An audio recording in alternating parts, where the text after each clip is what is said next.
I think for technology, the really exciting innovations now are around artificial intelligence.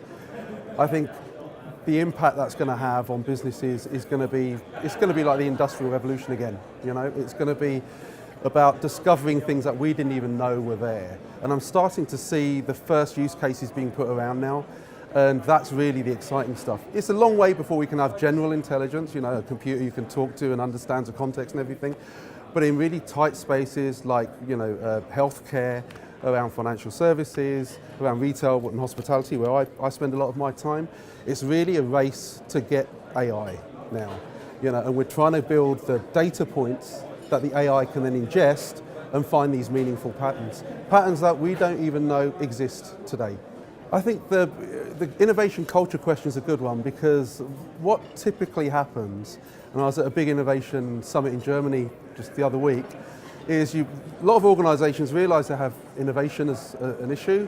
They build this ivory tower, normally with an innovation stamp on it, and that's very innovative, and the rest of the business is left to do what it does. Now, increasingly, anything that comes out of that ivory tower is not adopted into that rest of the business, and so this model doesn't work. The main thing we have to do with innovation culture now is embed it in the entire business, so the entire business is ready to accept these changes and actually hungry for them.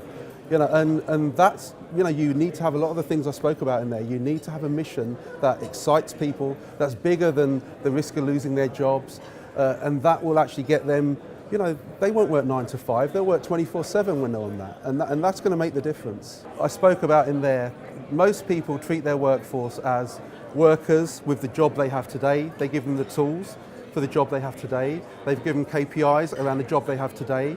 So if you've given the person all this, what's their interest in creating the job of tomorrow? There isn't any. There's no space for it. You're not expecting it. They don't even see it as a possibility.